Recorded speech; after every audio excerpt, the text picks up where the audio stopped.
We are getting ready to get into the first match of this round as well, and it's going to be Pinpingho versus Sweep. I feel like it's been our job to follow Sweep throughout his story through this Swiss. And it's been going very, very well for him in general, and he is bringing the two Reno to sort of aggro patches decks, and it seems to be like just going super well. All the series we've cast have been at least pretty confident. Yeah, I think maybe he started off a tiny bit shaky in the first series. There was a couple of plays that we really weren't sure about. A Shadow Flame play that we couldn't really make heads or tails of.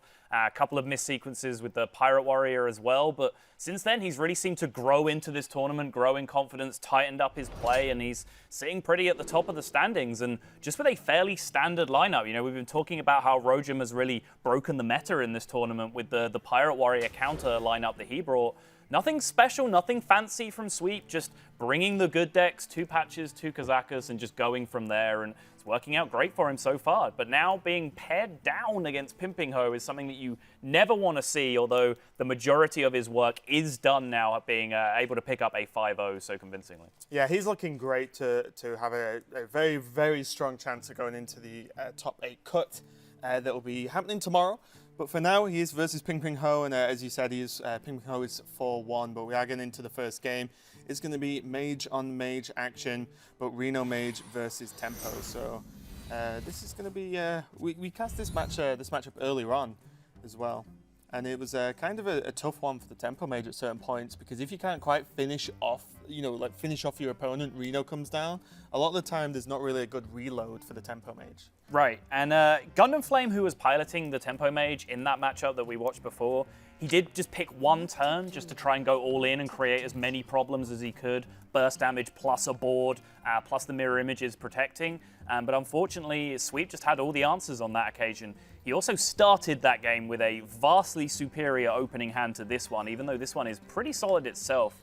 Babbling Book into Novice Engineer, and you made the comment about, it's nice to see Novice Engineer back as the hard cycle form of Reno Mage, first pioneered by Rage, I believe, was all the rage for a while, and then dropped off significantly as people started to hybridize it with just the Inkmaster Pyro package just into a more value-based deck. Yeah, it's just how flexible that combination of cards is used. It just makes it a bit more valuable than straight up card draw. Because again, it depends on what the meta's doing at the time, but a lot of the matchups you actually need more value than just pure cycle.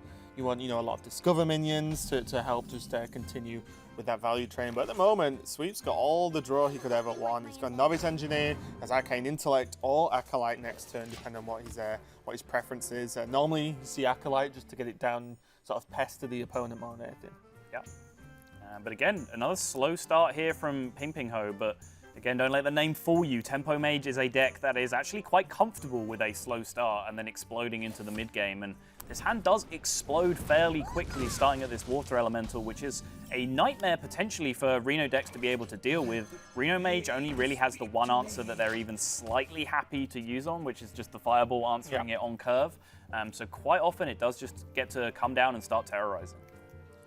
Yeah, it's going to be a tough one to deal with, though Forbidden Flame getting drawn now. We saw the value of that in the series a little bit earlier today, where Forbidden Flame is just one of those sort of like trick shot cards where out of nowhere you can pretty much just kill a minion for no good reason. It just dies. No good reason. Yeah, well, the thing is, it's not a card you can play around, right? You can't be like, oh, I'm not going to play this minion too much because of Forbidden Flame, because, if they've got the mana available, they're just going to do it. Sure. I think it's definitely something that you can factor in. It's kind of like Flame Lance or Forbidden Flame that goes in that spot most of the time. And obviously with the deck list out, it's just one more removal option that you do have to consider. It's basically one more big, late game nuke threat removal. Like they have the Polymorph, and then sometimes, once the Polymorph's gone, the only thing that'll answer your Rag is the Forbidden Flame. So you have to kind of consider the outs of that. But yeah, definitely a very flexible card for the Reno Mage to have. Pinpingho now does go ahead and develop the Water Elemental into the Acolyte, which gives Sweep the potential diverging paths here of just whether to go for maximum greed now off the Acolyte, just draw cards, whether he wants to do something slightly more proactive in terms of answering this Water Ellie. Yeah, I think he's probably just got a turn to let this Water Elemental actually just hit something, whether it be face or clear up the Acolyte. I wouldn't mind a ping on the Acolyte here, to be honest. Just get that cycle even heavier into, go a bit deeper into his deck, sorry. And, the 3 damage isn't going to matter too much at this point. It's still quite early in the game, and so far Sweep's took 0 damage. You see Sweep there just catching his sequencing a little bit. He realized that he did not want to draw a Roaring Torch at this point in the game, so decided to trade the Acolyte first and draw a card before putting the Roaring Torch in his deck off the Forgotten Torch. And I think maybe in game one that was a play that maybe Sweep wouldn't have caught, but as I said, he has seemed to be growing into this tournament as time's gone on. Yeah, and that definitely helps because it's 5-0. You know, it's always you're going to be more comfortable in a long Swiss or a long format tournament in general when you're winning as well. So that's definitely going to help him relax a little bit and see what he can do here versus Pinpingho. But Pinpingho has a lot of experience in tournaments as well, so it's definitely something to consider. But his hand is almost there in terms of burn, but he hasn't really had the pressure early on enough to actually, put Sweep in under any kind of thoughts of having to play defensive at this point. Yeah, he's amassing an amount of burn in hand, but will always have the threat of the Reno Jackson looming over him if he does decide to start going for straight damage. But picking up second Water Ellie is definitely a big deal in terms of being able to stick a board, like we saw Gundam Flame really fail to do in the equivalent matchup that we saw in the last series we cast. But just roping out there, pretty much just considering his long-term plan there. Slight consideration as to whether he was playing the mirror images, but I think that was mostly just utilizing the time as a resource just to figure out what his long-term game plan is going through the cards that he has. Yeah, and I think Sweep's going to want to look at clearing off this Sorcerer's Apprentice this turn. I'd be surprised if he doesn't, because this almost feels like a setup for a big turn going forward if minions are played, for example, because like Pinpingho has plenty of cards. He doesn't clear it up. What do you think about that? He had Frostball that was just straightforward.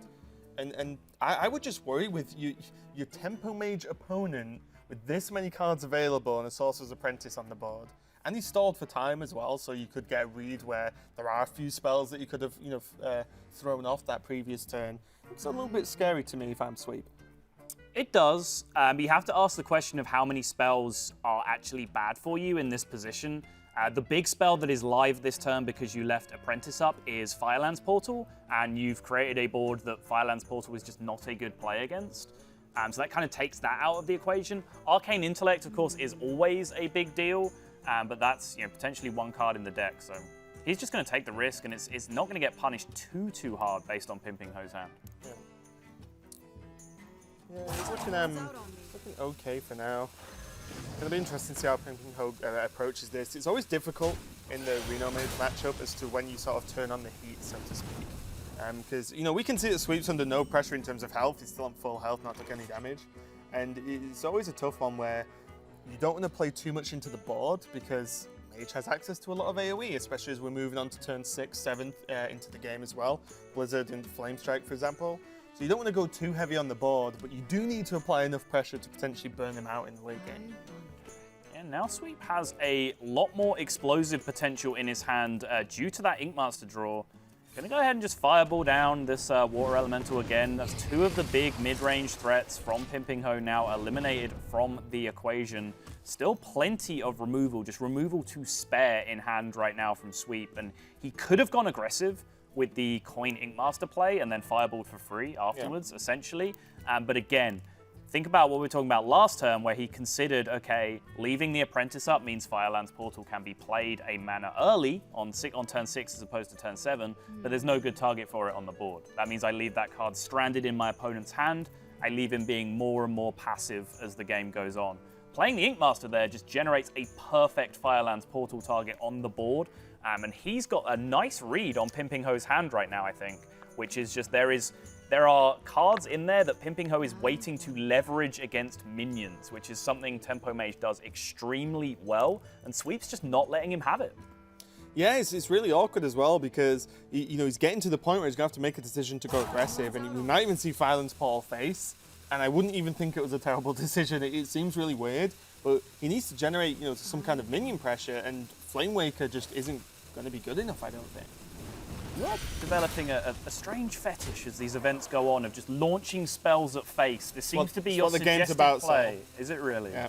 Is that what I've been doing? Pyroblast to face, yeah. He's just going to play the Flame Waker on its own and see what happens here going into turn 7.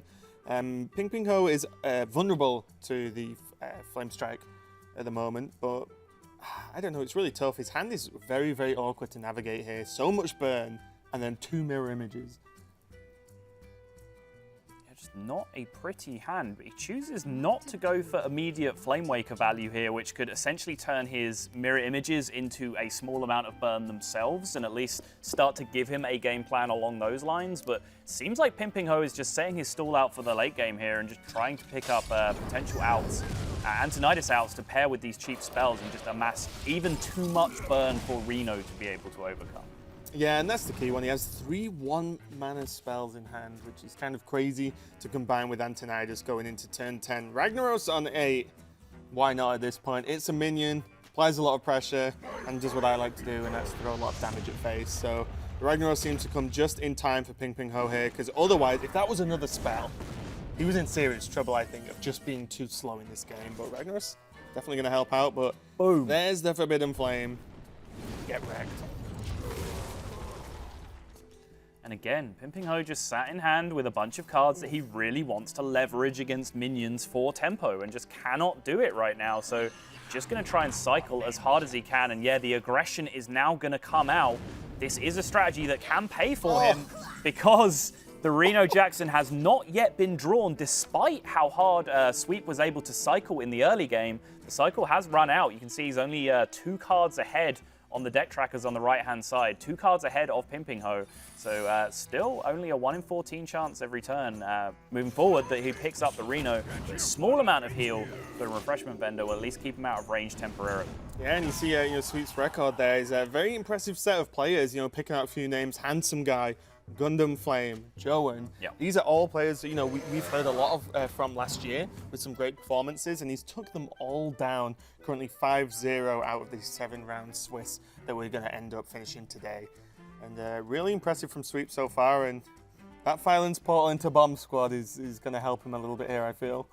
That could have been a lot worse for Sweep.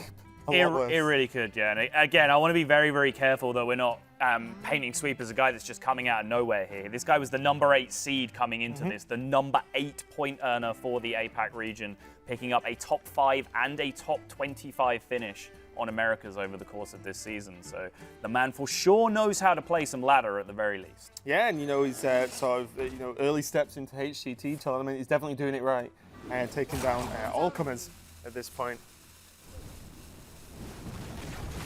So Pinpingho just starting to build the beginnings of a board that can clutch this game out here. But Sweep still has a little bit of time at least. A Flame Strike, Blizzard, all tools that can help to stall down this board. And the Bomb Squad, as you said, will give him a little bit of help. Potentially kind of wasted damage if he's going to plan to Alexstrasza offensively this game. But in lieu of drawing Reno, that Alexstrasza might be reserved for defensive usage, in which case the little bit of chip damage from the Bomb Squad is actually quite welcome. Yeah, and it's just very important as well that Phylons portal just didn't get him, a nightmare card to deal with. One of the much bigger 5-drops than a 2/2. Bombs away, 5 damage to self. It's kind of rough, especially because he didn't use it to trade into a minion. You just don't really get that instant inherent value, although it has helped Pinpingho put on some pressure. So we'll see how he chooses to go forward now. Just still so much burn available in Pinpingho's hand. 2 fireballs, Forgotten Torch, even Arcane Missiles at this point could be the extra damage that procs the block on 1 that adds the additional pressure on there. He's getting very close, but you have to imagine from Pinpingho's perspective, he is trying to find worlds where he can beat Reno Jackson for as long as physically possible. If he identifies a point where he can't beat that card anymore, then I'm sure we will see him potentially go all in. But for as long as he thinks he has a chance, and that chance is probably just drawing Antonidas at this point, we will probably see him just hedging his bets, which is why you're not seeing him just go all in, despite the fact that with our caster vision, you might be screaming at your monitor for him to go in because only the Alexstrasza prevents him from being able to finish the job. Yeah, and it's kind of scary as well because there's always the flip side where is holding off actually making the game worse because, well, he just might not have Reno and then you could just end the game because he doesn't have any heal available. And Pinpingho's had those 2 fireballs for quite a while now. And, he could have gone aggressive and tried to prop the block a little bit earlier and just said, okay, if you play Reno, this game's going to become a lot harder than it could if I played slower, but you might just not have Reno and then I just win. Yeah, I mean, even if you're, telling yourself, sure, there is still a chance I can beat Reno Jackson in this game, it doesn't mean that that chance is the highest chance that you have to win the game. It might be a higher chance for you to win the game for you to just go all in and just pray that the Reno isn't there. And that is just the difficulty and the frustration that Hearthstone players face every day. These percentages of your win chances are just incredibly hard to calculate in situations like this. Is that a new Kazakus potion? Draw 3 legendaries? I've never seen that option before, and it seems pretty good. Going straight into Reno, Emperor, and Antonidas, and suddenly Sweep has all the tools available for him to end this game pretty quickly over the course of the next couple of turns. The Resurrect wasn't too fantastic, with 2 1-drops coming out, but still not too terrible. Yeah, and it's fairly low risk. Obviously, it looks fantastic because he's hit the Reno, and that's probably just good enough to end the game out right now. 9 cards left in his deck. If you haven't laid eyes on our card trackers yet, they can be a little bit hard to spot. You can see 9 cards remaining in his deck down at the bottom right there. So even if Reno was one of his last 9 cards, he generates a board here that can probably deal with any board that Pinpingho generates. And then even if the ice block is popped, he can use the existing board to wipe the board clear for 0 mana investment, and then Alex Straza himself the following turn anyway. So it's actually still a fairly safe play, even if it didn't hit Reno. Yeah, and it looks like now Pinpingho's just like, okay, I'm going to prot the block and see what happens, and he's going to see that Reno comes down. Worst case as well, worst case scenario for Sweep, he has to just play Polymorph as well, what a shame. So then he's on full health, as you said, he can almost certainly wipe the board after that, and that is probably going to spell disaster. Okay, you can't kill him right now. 5, 8, 11, 12, 13, 23, I believe. That is close, and unless Sweep counted that much quicker than I did, I'm not sure he even looked at that possibility, but still, very, very comfortable position. And Reno Jackson in that spot is essentially lethal anyway. Yeah, it's one of those weird healing lethals that you don't see too often, but yeah, in terms of the approach of counting lethal is a lot of, that happens to a lot of people where they get so focused on, I'm just not going to die, that you don't actually notice that you've got enough damage to actually end the game. So to be totally fair, he might have just spent his turn sitting there going, hey, if I draw Pyroblast, do I have lethal? Like, he might have just known already and just snap played the turn. That's entirely possible as well. Yeah, wow, look at the total cost of this hand here for Pinpingho.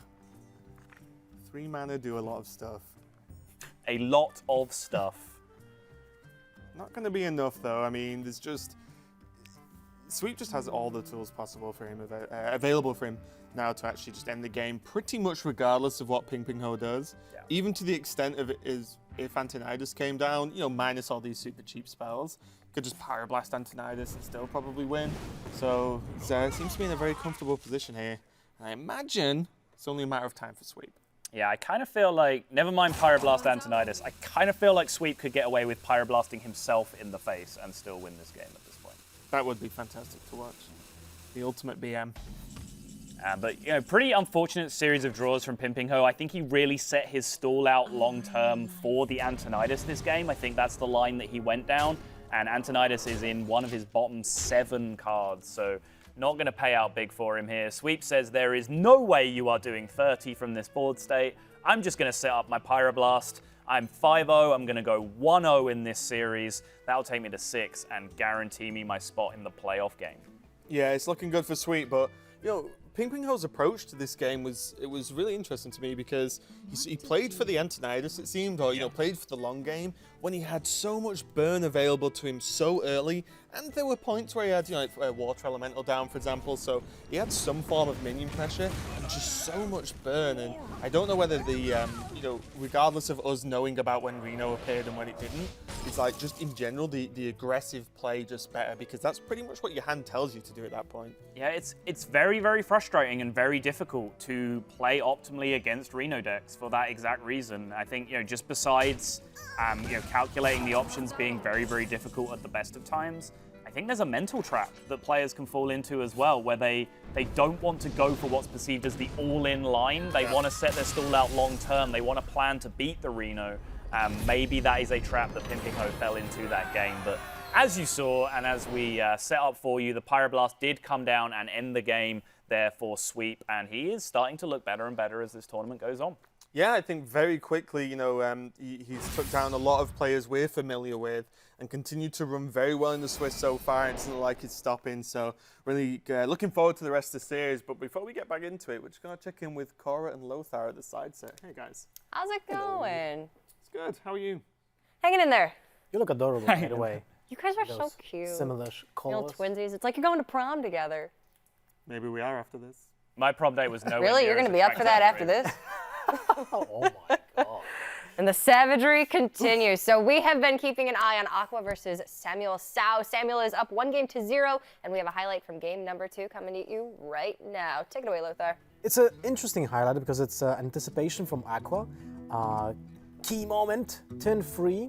There's an Argent Squire and a small-time Buccaneer. So like the instinct tells you, yeah, kill the Buccaneer because next turn Samuel can just use hero power and buff the small-time Buccaneer. But it's important to get rid of that Divine Shield just to play around Cold Blood because you have no easy way of dealing with a minion that is buffed and has Divine Shield because you have to attack twice with it. But now the Nightmare scenario happens. Samuel has the Argent Horse Rider and the Cold Blood anyway. So good play from Aqua, but didn't go through.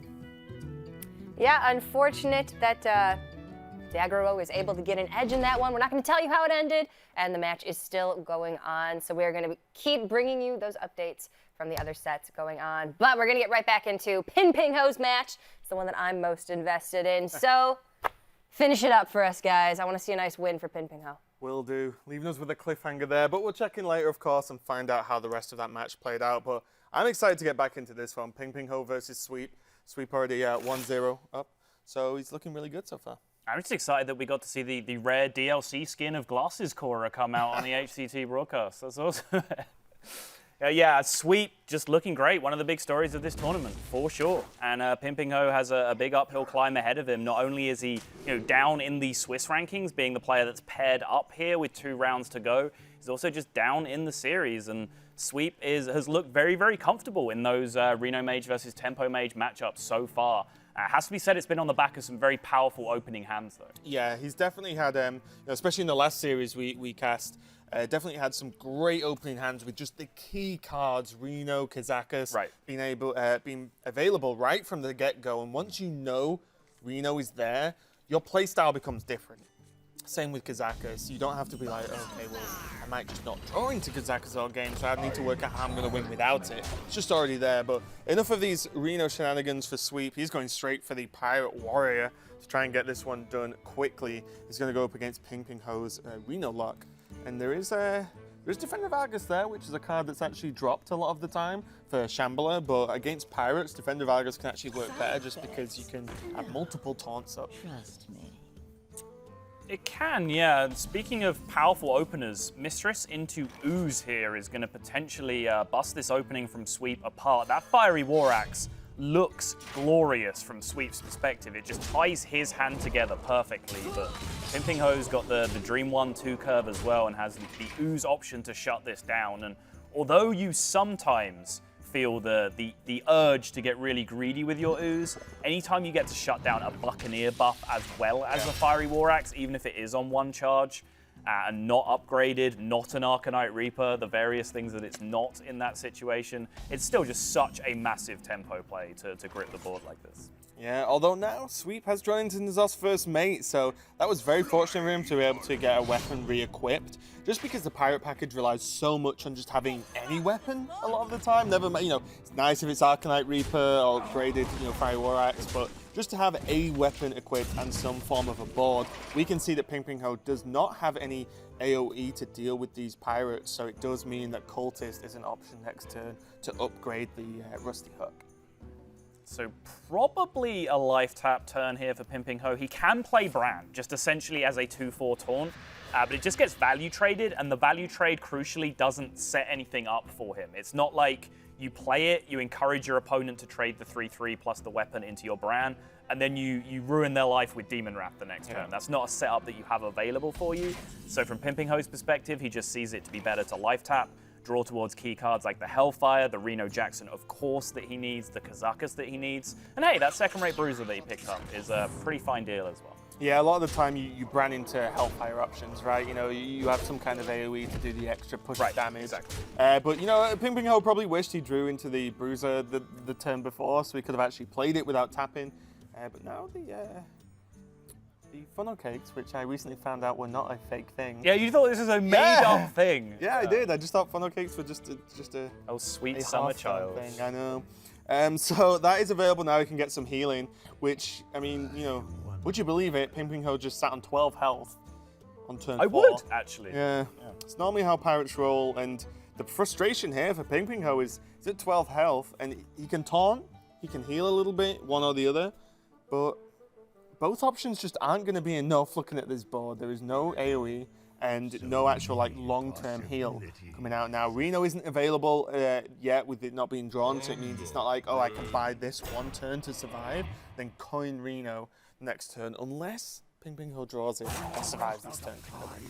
Sweep just cocking the head a little bit, just considering his potential lethal outs. He can send 5 into this perfectly now, and that means 11 are going to face, which means developing the Frothing is probably just the stronger play here alongside the Dread Corsair, and keeping, you know, essentially developing slow minions first and then front-loading that damage, following it up with the Core Chron after. Yeah, and the importance as well of just being able to get the Corsair out and the weapon charge still having 1 left. Yeah. After the attack makes... Oh, okay, never mind. He's trading the Buccaneer, which is actually pretty good because it means he's not as reliant on a weapon going forward. Well, he's just trading a 3-2 instead of a 3-3. Yeah, right? I was going to say, and the Raiders just got more health anyway, Yeah. so this is actually looking really good. And this pretty much has to be Reno. It isn't. It is not. None of those cards are in fact Reno Jackson. File this one under unlucky and move on. Yeah, I mean, sometimes this happens. This is pretty much, you just got a textbook Pirate Warrior game there where they just overload with the Pirate synergy. Even with the 1-drop into Ooze, it wasn't quite enough because of that N'Zoth first mate. And instead of harping on for the millionth time about do you or don't you draw Reno, let's consider the implications of this for what Rojum has done this tournament, because I think that is one thing that's just really cool and we all want to talk about. He's just decided to essentially take that 50-50 out of his deck and say, hey, I'm going to play just 2 copies of all the good cards that help me beat aggro. And I know, talking to a good friend of both of ours, the Rat, that we were on a podcast recently with, who made this point, he said he could beat aggro to about 48% even without drawing Reno in a Reno deck. Yep. So if you suddenly then raise that percentage by putting double copies of all the heals, double copies of all the taunts, play Paladin, get your Forbidden Healings in there, then that win rate has to go through the roof. And I'm super excited about what Rojum is doing this tournament. Yeah, I definitely want to go back and look at all of his games and his match scores to see exactly how that deck and his lineup in general has performed versus the highly aggressive decks, say Shaman or Pirate Warrior are the main ones. That's going to be great to see, and it's one of the benefits of I think we've seen it every single weekend of Swiss in the past few weeks. Is just very, very different strategies and how they perform and how the players progress. And we've talked about Sweep to a certain extent with just almost the more common strategy now developed over the last few weeks of just, okay, Reno decks are strong at the moment, the aggro decks are strong, I'm just going to cut it down the middle, 2 of each, and go. And it seems to be working for him so far as he's on fire at the moment. It really, really is. It's just all coming together for him at the right time, and he now just has 1 Reno Lock win standing between him and that magical 6-0 record. That means with 1 more round of Swiss to play after this, he will be guaranteed his shot at a playoff game in the top 8. Yeah, and that's everything these guys are playing for today. The top 8 will be cut to then play tomorrow. For the first round tomorrow in the top 8 is going to be for one of those coveted spots to go to the Bahamas and to the Winter Championships, to join all the other regions and see who truly is the best. So I'm looking forward to that, but we've got a few more matches to go before we get there. And I know you're excited. Anyone that watched last week will know that you are a big advocate of a deck that features everyone's new favorite boy band, Raven, which is the Finger 5. The Finger 5, yes, indeed. And in case you're wondering, Sir Finley does not count. He is not a member of the band. He is just a roadie. He just carries the guitar cases. He just sets up and looks longingly as they play, wishing to one day make it the Finger 6. So in case you're wondering what on earth we're talking about, that's quite often reasonable. Most people's reaction to hearing us talk.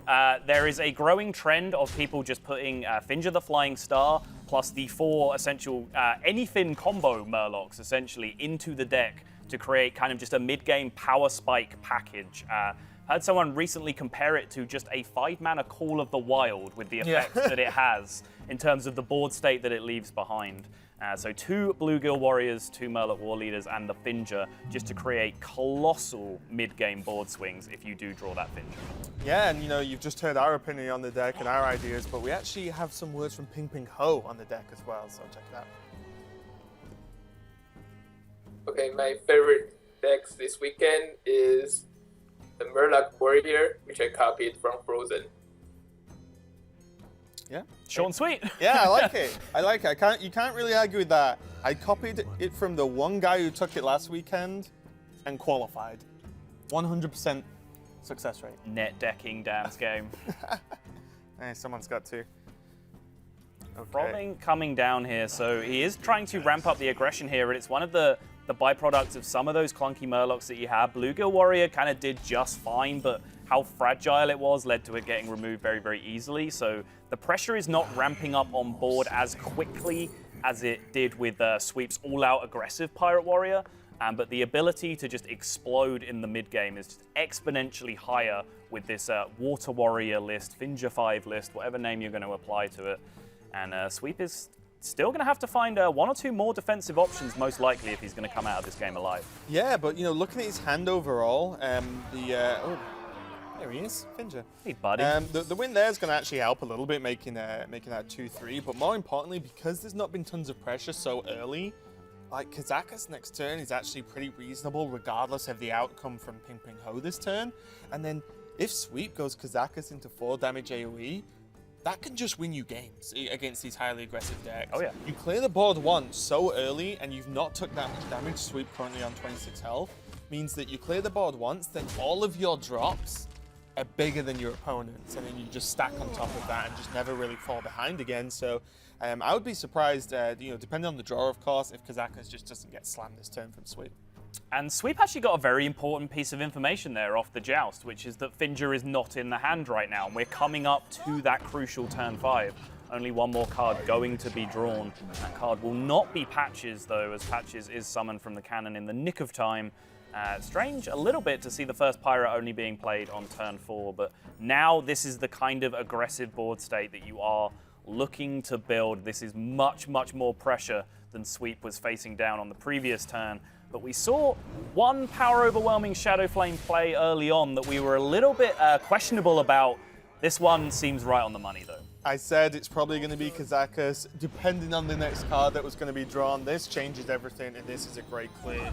Because if he left that board up, actually, then one of the weird issues, is something we mentioned before about frothing, is that the 1/1s would just trade into any minion to create 2 additional attack on the frothing. So that damage would have stacked up very, very quickly. But now Arcanite Reaper into the Corsair means that there's even more pressure being put down onto Sweep now. So he actually going from, oh well, he's not under too much pressure, he can Kazakus into a clear and probably be okay. Now he needs to alleviate some of this damage that's coming out from Pinpingho and getting I believe he picked the armor. I'd be kind of surprised if he didn't have those choices that we saw. There we go. 4 damage to all, gain some armor. What more do you want in life if you're a Sweep? You want the exact potion he just got. The I'm gonna win against Pirate Warrior potion. Is that what it's called? I think that's the actual name of the potion, yeah. They ran out of ideas for fancy names, so they just there's what it says on the tin.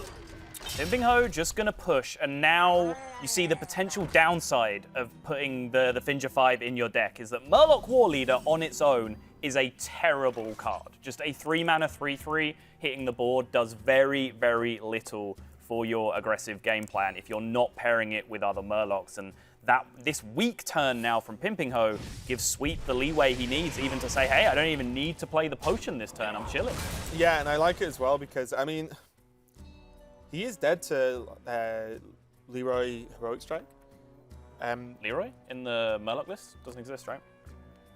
Oh yeah, he's not running it, right? Oh, sorry, I take it all back. Because I was going to say there was just a pause with the Siphon Soul. Yep.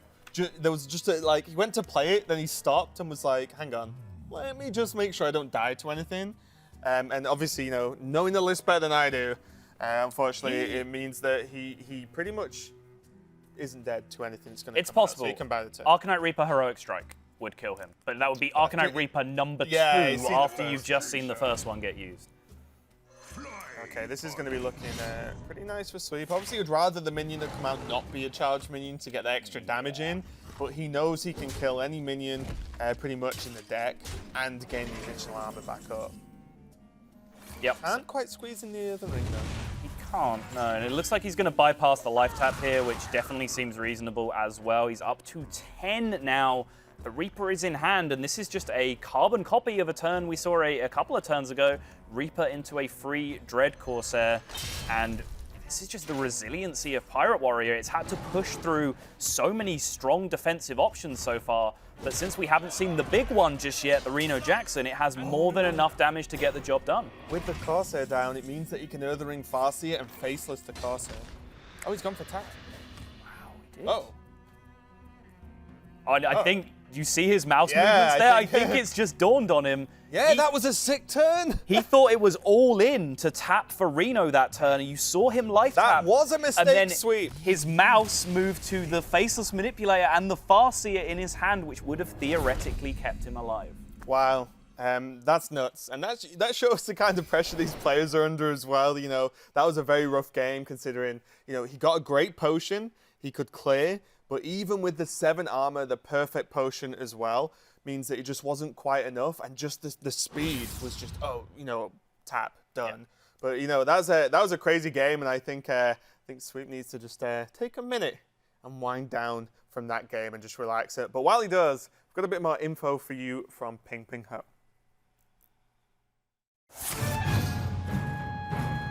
I do feel like I'm more of a creative player. It happened! It happened! He didn't get it! Pinpingho! What the heck? How did you do that? I think the most important part of a match is your mindset. You need to be like confident. Pinpingho is gonna go to a 2-0 lead. The way I approach a match, I like to put myself in a good mood and a good mindset. I think my experience level helps me a little bit in these kind of tournaments, but I don't think it's a major advantage. Pinpingho has won this match in a thrilling 3-2 victory. I'm pretty good. I do think I have what it takes to make it to Bahamas.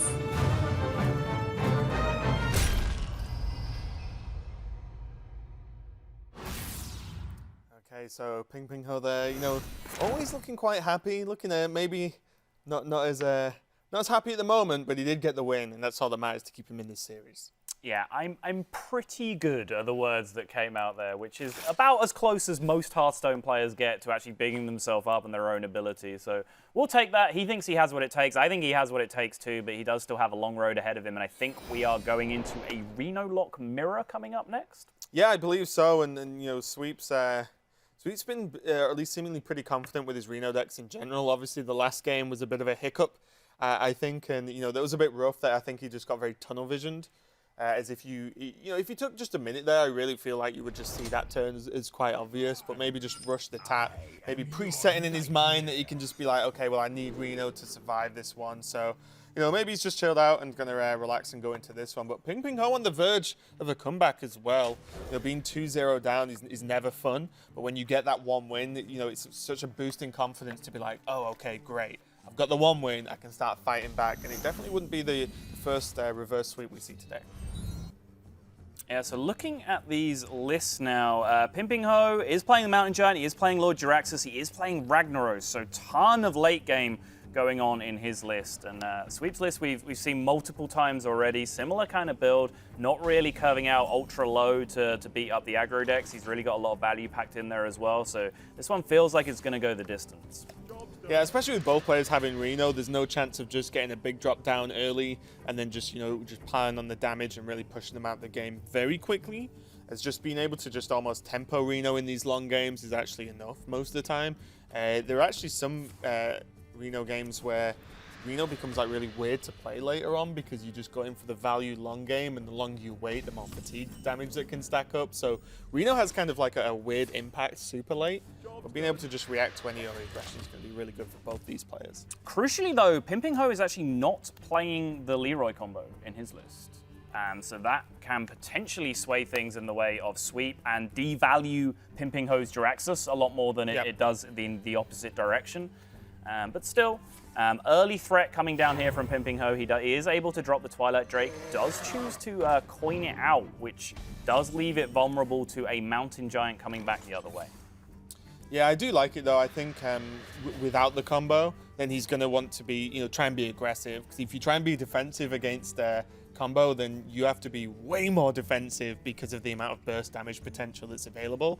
So I like Pinpingho's stance here, just taking on a slightly more aggressive route. Oh, actually, my mistake. Sweep actually did cut the Mountain Giant from his deck. So yeah, the coin Twilight Drake makes that's even more, sense. Yeah. The big threat of the Mountain Giant coming down to contest it just does not exist. So Pinpingho just wanted to get ahead of the game there with the Twilight Drake in play, and then has flexible options to follow that up. So yeah, also as well, just having Blast Crystal available means that he could have answered anything that's going to come out too early to try. So if you coin out the Twilight Drake, the 8 health to 9 health or whatever doesn't really make too much of a difference, other than versus Mountain Giant, which isn't there anyway. And then if your opponent plays the Twilight Drake, I'm pretty happy just Blast Crystal it and just trying to cash in on that. On turn 4, you're going to Blast Crystal it. Yeah. Okay. Because then they pretty much need Blast Crystal to deal with yours, right? Effectively. Sure. You sound convinced. convinced. Yeah, if anyone at home thought that sounded anything like convincing, then yeah, you're crazy. I'm not convinced in the slightest. That was not Saul's convinced. I guess Corruption's the pick here. It seems just a nice additional cheap removal tool. Yeah, Pinpingho actually playing one natural copy of Corruption in his deck, which is something we started to see being innovated by players like Hoy, pushing that Corruption into the deck, and it's crazy to see how some of what was classically considered some of the worst cards in Hearthstone are now actually played in real competitive decks. And not only competitive, I think Hoy's Corruption list actually hit rank 1 Legend. Which is just insane to think like how bad this card was once considered.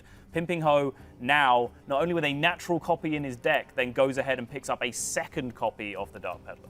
Yeah, I think there's a time and place for every card in certain situations. I'm sure Angry Chicken's got its day coming soon. Still gonna hope for that one, but yeah, Corruption's actually just works out really well. You sacrifice like a hit from a big minion, for example, but actually just have a very, very cheap removal tool because it's just guaranteed to kill unless your opponent silences their own minion, which just frankly doesn't come up too often. So decision time now for Pinpingho as to where he wants to take this game going forward. Is he going to try and wait and go for the big value line where he tries to hit Bran Kazakus and just out-resource his opponent? Or does he want to go Kazakus now, just potentially push for more tempo, take a big tempo 5-mana potion, maybe push from there? These are all possibilities, and Pinpingho does have to set out his stall in some way here, and Pinpingho, for the second time, I believe, this tournament, is going to tap with a 10-card hand, and look at his face. We can't believe it. Most importantly, he cannot believe it. There is no explanation for that. That is a play that even the most fundamentally capable Hearthstone player should never make. And yet Pinpingho has fallen to it twice. That's the big thing for me. First time, things happen, right? Your brain shuts off for a second, you just press live tap, and it happens. Second time within a day is kind of crazy, actually. Like, you'd like to think that you make that mistake once in a big tournament, you do not follow up with that at all. And that reaction was, pretty much says it all. You heard us react. You heard us react. You saw Pinpingho react, and this is just an absolute nightmare. Literally beating himself up at this point, punishing himself for that one, and well deserved, in my opinion. That was nuts. Facepalmed the right hand, facepalmed the left hand again, and then both for good measure. Terrible, terrible feeling from Pinpingho, I'm sure, and. We do not need to rub it in. He knows how big of a mistake that is, and his expression says it all. He knows there's no explanation. He is livid at himself for that play. Yeah, now, Sweep's actually just got the Emperor down on quite a good set of cards as well. Power Overwhelming, but the whole combo's been hit, actually. Yep. Jiraxxus on 8 actually changes a lot of things because you can put up a taunt minion, for example, or just hero power and get a 6/6 the same turn as you play Jiraxxus on 10 mana, of course. So, you know, that Emperor hit was actually pretty huge. Pinpingho has developed a bit of an awkward board to deal with those, so you can actually just pile on a little bit more pressure now. Can Sweep looking like he's gonna go Rat here and see what he can pull. Spellbreaker is not bad at all. Decent utility card pulled out. Obviously not one of the massive pulls, but luckily it goes straight into that Hellfire that he has available to cast. And like I said, it's a good utility option for him to get rid of, especially when I believe Sweep still has his Twilight Drake available to him. Yeah, and it's also can be, you know, outside of Hellfire, be kind of awkward to deal with. Because you normally use Shadow Bolts on other targets, generally, and then if the Spellbreaker comes down, kind of negates one of your own minions, and then dealing 4 damage a turn, it's actually just a bit of a threat in itself. Could have hit the Kazakus Arena, though. He could. Which would have been pretty huge. And now Bran into Kazakus, which seems like a pretty reasonable play here. Bustling Forcer can come down, but it doesn't really do anything because you can clear up the most of the minions on the board anyway. It kind of hurts himself more than anything. So if he plays Bran Kazakus here and does not take a 1-mana potion, he dies. Right? And there is no way you can possibly be expecting to die to the full Leroy combo on 9 mana. This is dangerous ground for Pinpingho. This could be game very quickly. Let's see what the first pick is. Just taking his time to consider it as well. It's going to be 5, nothing wrong with that.